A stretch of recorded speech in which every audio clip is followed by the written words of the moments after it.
Morning. I'm just out for a swim. Try and come for a swim at least once a week here. Obviously, when I was recovering from my operation, I wasn't able to swim for a few weeks, and I came back on Sunday for the first time, and that was nice. I'm here. It's Friday morning. See, it's lovely. It's lovely and sunny right now, but I only live about 2 miles away, where it was lovely and sunny, and then as I sat off, it started absolutely tipping it down. So I imagine that's coming. The sky over here certainly suggests that I've come in, so it makes no difference when you're in the water, does it? You're wet. So anyway, lovely swim.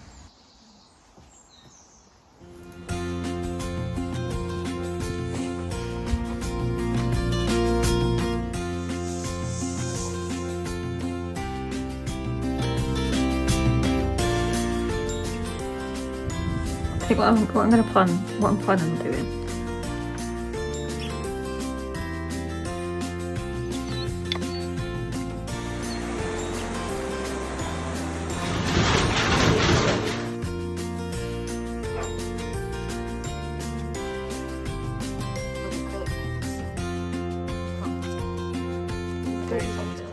these actually sell. Hi everyone, welcome back to the channel, episode 2 now of whatever this is. I've been a bit all over the place this week. I have done nothing on this painting at all, and I'll tell you why. But it's been a busy week. I've had 2 commissions this week, only small ones. I can't show you them yet because they've been commissions as gifts for other people. So if I show you them before the people get them as gifts, I don't think that's very fair. It's very unlikely that the people receiving these gifts will see this video, but they're not my things to share yet. I'll wait until I know that they've been given to the recipient before I show them. But they're just small commissions, so they've kept me busy this week. Also, I did a small gift for someone myself. I painted, I'll share it as a short later in the week. I painted a little picture for my sister for her birthday this week. Just a little quick watercolour one. I'll share that later in the week once she's seen it. Otherwise, because she will see this video, or I hope she sees this video, and I don't want to ruin it for her before she sees it. So that's kept me pretty busy this week. I've also this week bought an easel, which it's a H-frame easel. It's very exciting. I've wanted one for ages. You use H-frame easels. Well, I used H-frame easels in my degree and at sixth form, and they're good sturdy easels, proper upright. You can lean them back. I've done a little short of them that I posted on Thursday, so if you want to see that being constructed, and then me realising that I made several mistakes on it and had to reconstruct several parts of it, you can go and watch that short that I posted on Thursday.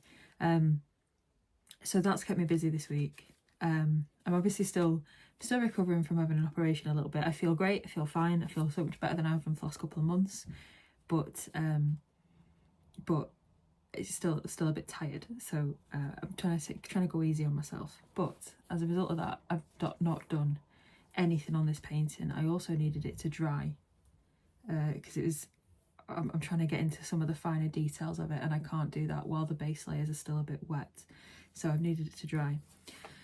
I'm going to talk a bit more about the future of this painting in a little while as well, but I thought today I'd talk to you a bit more about these study pieces.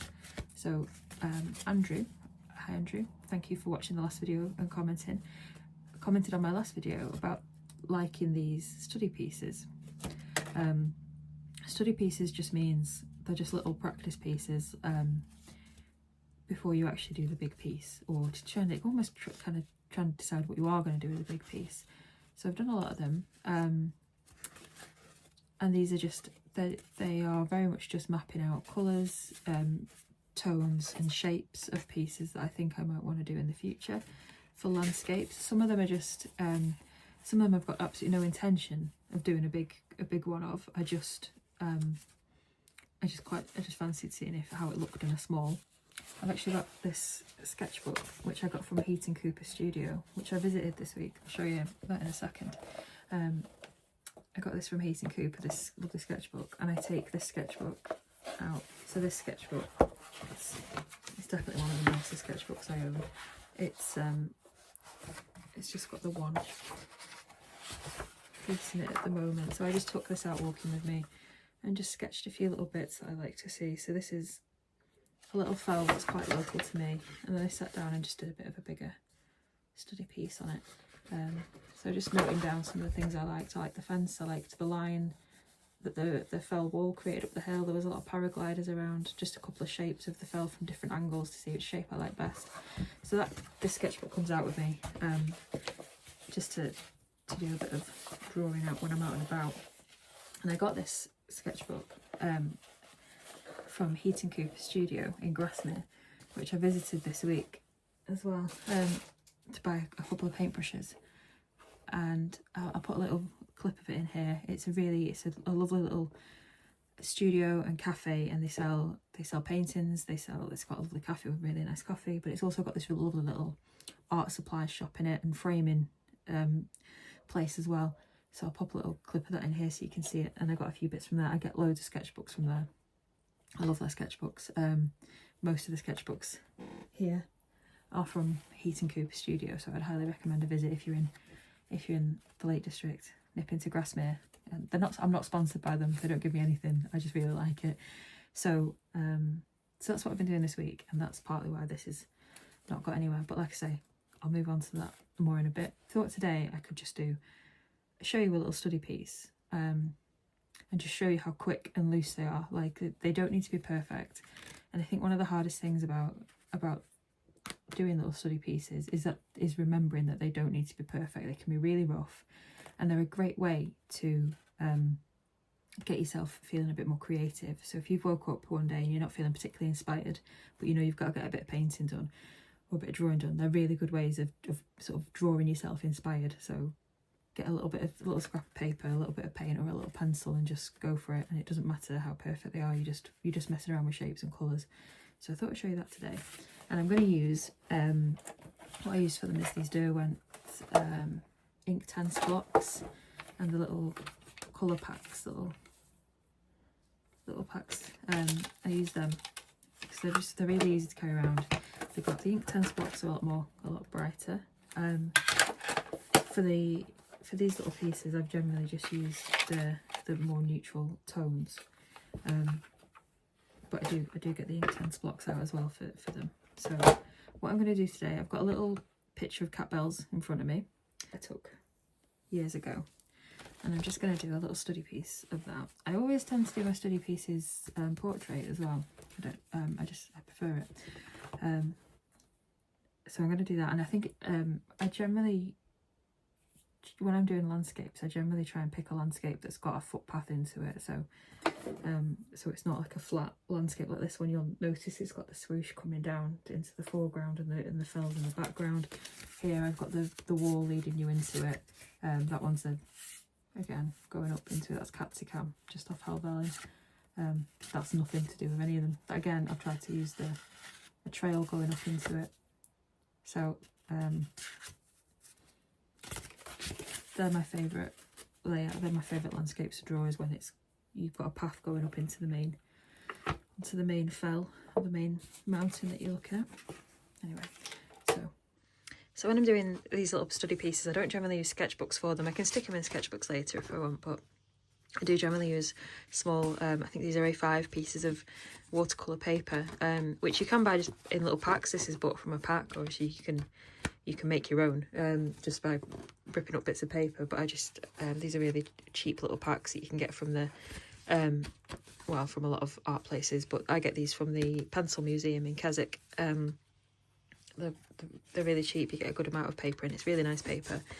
Probably nicer than you need the paper to be for a little study piece, but nonetheless, so I've got my little photograph in front of me.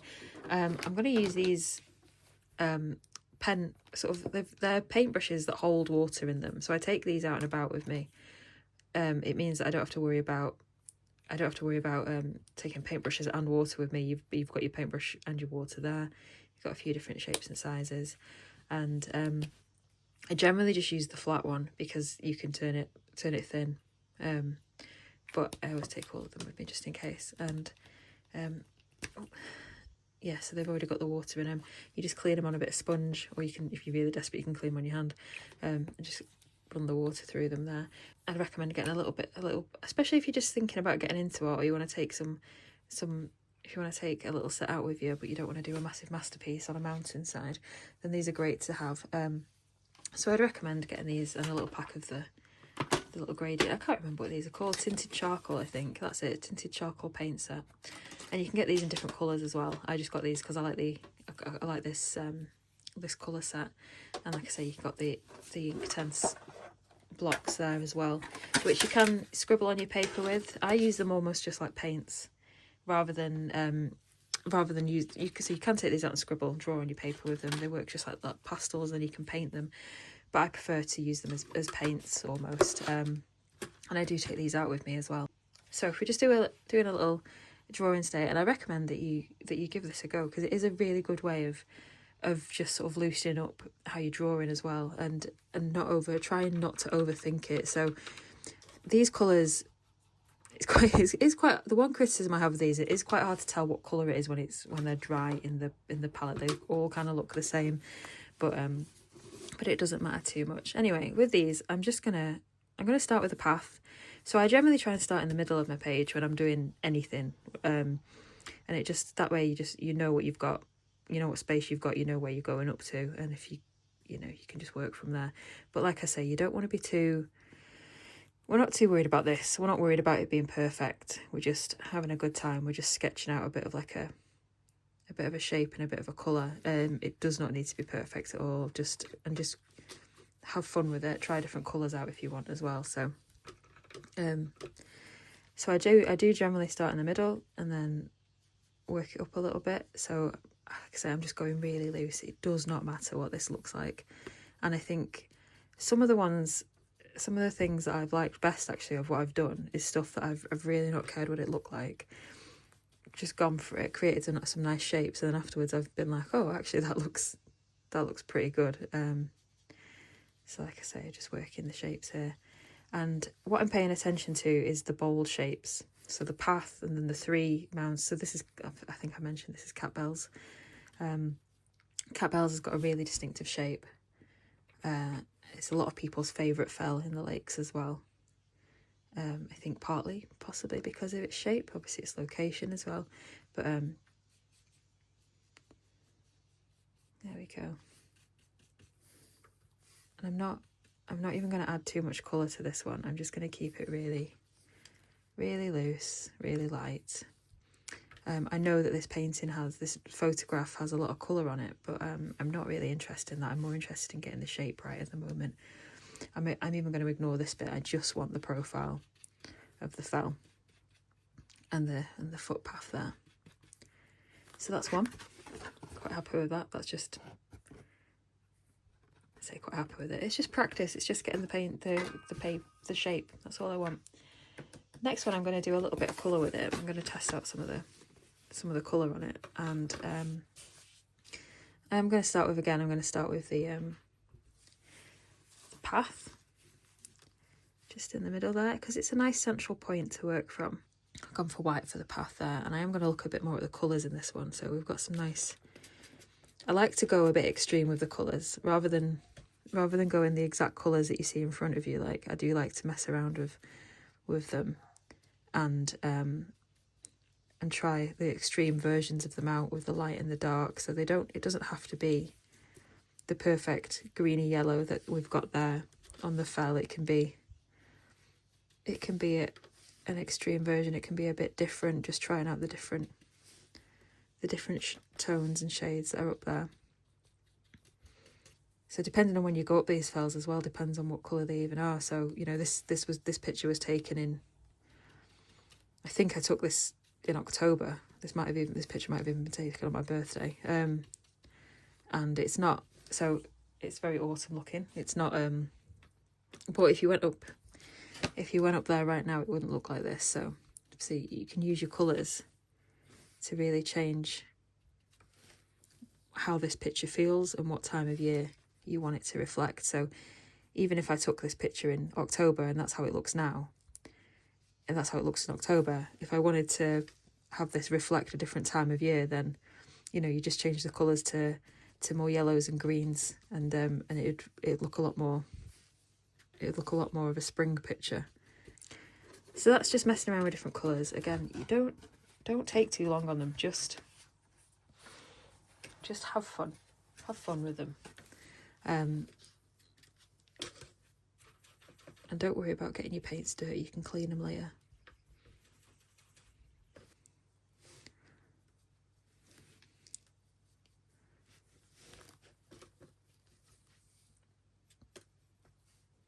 So it was Andrew who commented on my last video, just sort of saying he liked these and suggesting that they could be something good to sell on my website, which I'd never thought about. So thank you for that, Andrew. That's a really good idea. And yeah, these are something I could definitely put on my website for people to buy, and they're quite quick to do, so I could sell them probably quite affordably for people. Possibly not these ones, because these ones are very quick. I don't know. Well, I'll stick them on. If you like them, you like them. So yeah, these I'll pop these along with some older ones that I've done on my website as well, because I don't need them anymore. Once I've done the bigger painting, I don't really need them, and I've got copies of them as well if I did need to reference them. A lot of the time when I do study pieces, it is because they're working towards a bigger final piece, but once I'm done with that final piece, then they can absolutely go on a website, no problem. So I'm just going to do one more. That one's just really crazy colours. That one doesn't even look like what it's supposed to be. So some of them I really don't like. Some of them I do. I do prefer the grey ones. But I use the grey ones just to sort of mess around with light, and then I use the colour ones to see what colours might work quite well. These ones look like Christmas trees more than anything. I'm going to do one here now that's a bit more, it pays a bit more attention to the detail rather than just the shape and the colour. So some of them I do spend a bit longer on, and they generally get used as the reference pieces in the final drawings, the ones that I've spent longer on, because I focus a lot more on the shape and the shadow in the painting that I'm referencing. And I'll look at the rocks a little bit more here, which are lovely.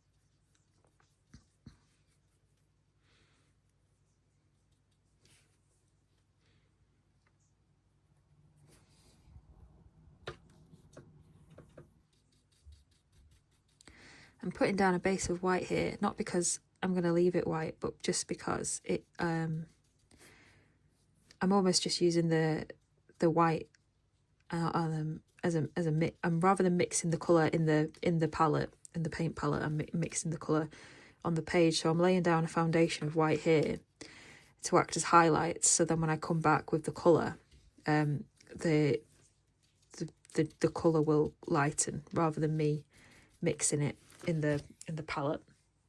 I use the page to mix it almost, which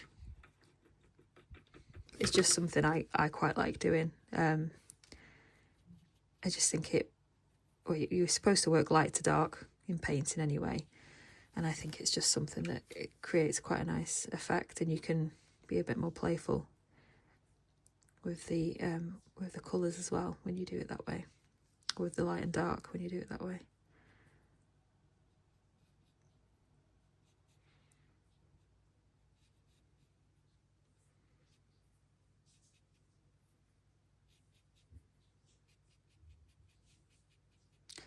See there, it's just, I'm dragging the white across rather than it being quite dark. I'm starting with the darker colour and then moving up into that white, so it creates a bit of a nicer gradient, a nicer shade.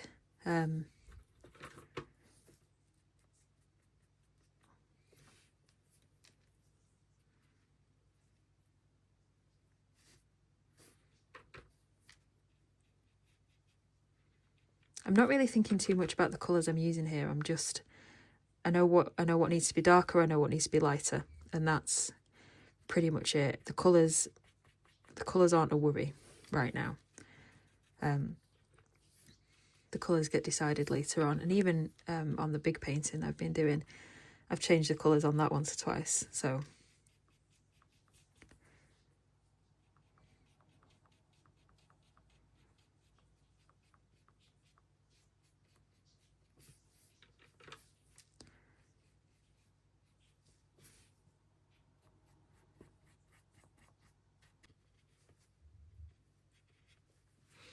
So that's a bit more detailed. I've gone into this a little bit more. So if I was to paint this picture on a larger scale or do a drawing of this picture, I would use this more as a reference with the lights and the darks and the shapes. So you can see as I've gone through it, on the very first one I've just very much mapped out the light and the dark and the shape. It's really basic. That's further away, so it's paler. This is closer, so it's darker. It's got the three main forms of the painting in it and the path that leads through it. This has messed around with colour a little bit. It looks like a Christmas tree, but it's messed around with the colour a bit. And we've tried out some different colours on this one. It's just this is just to show you what you can do, really. And then on this one, this is a lot more focused. This is a lot more of what I would actually use, and it reflects the early process more of a painting as well. So if I was to start a large painting, I would start very much with a shape like this and then go into the detail of it later. So there we go. There's some little study pieces. I'm going to get these other ones on my website so that people, well, the ones that I'm done with, I'm going to get them on my website so that people can buy them if they want. There's a lot of capsicum on here. Capsicum's my favourite, actually, to draw. So yeah, so I'm going to get them done on the website. So, like I say, sorry I've not done more on the big painting, but I thought that might be something fun to show you, something a bit different that shows you the start of the process. Another reason I've paused on this painting is because this week I realised that I've got a lot of deadlines coming up. So at the start of the year I set myself a goal of submitting entries to a couple of national shows. So I made a list of the national shows I wanted to enter this year. I entered one. I didn't get into it, that's fine. And then there's a couple of others I wanted to enter as well, but I did get quite ill at the start of the year, so I missed the deadlines for a couple of them. But 3 of the ones that I wanted to enter are coming up pretty soon. One of them is in a week and a half. I don't think I'm going to make the deadline for that. For what I want to show at that, what I want to submit to that show, I don't think I'm going to make the deadline. I'm going to give it a go. I'm going to start on what I want to submit to it, but I don't think I'm going to make the deadline. The other 2, I will definitely make the deadline, but I need to start on them now. And they are going to be big drawing pieces. So when I submit to shows, I don't submit paintings. It's something I do for fun. I do it just to sort of see if I can, because I quite like messing around with landscapes and colours. When I submit to shows, I generally submit my practice work. So that's work that I've worked on over a long period of time, and a subject that I've been working on over a long period of time. I won't go into it too much now, but I'm going to start on that. So hopefully the next video I show you will be at least the start of that process. And then I'll tell you more about that. So for a while, I know I said that I wanted to get it finished before I started anything else, but I realised that time is against me. So I'm going to pause this for a while. I might dip into it every now and then, but it is quite hard to switch between painting and drawing quickly. So this is going to go on pause for a while. It's going to stay there, and if I carry on with it, I'll let you know. But I am going to start on the drawing stuff for the shows, and that's going to be done on the big easel, the new easel that I got, which is exciting. I'm excited to use that. I'm not going to tell you what I'm going to do yet for the shows. I will leave that till next week, and I'm away next weekend, so I'll have to get the video done well in advance. So anyway, I'll leave it there for now. Exciting things are coming. I hope you're not too disappointed that we've not carried on with this painting, but it will get finished. But for a while we've just got to pause while we do something else, which is fine. And I will show you the commissions as well that I've been working on once I know that the people have received them, that are supposed to be receiving them. So that's it for now. Thank you very much for your time, and I'll see you next time.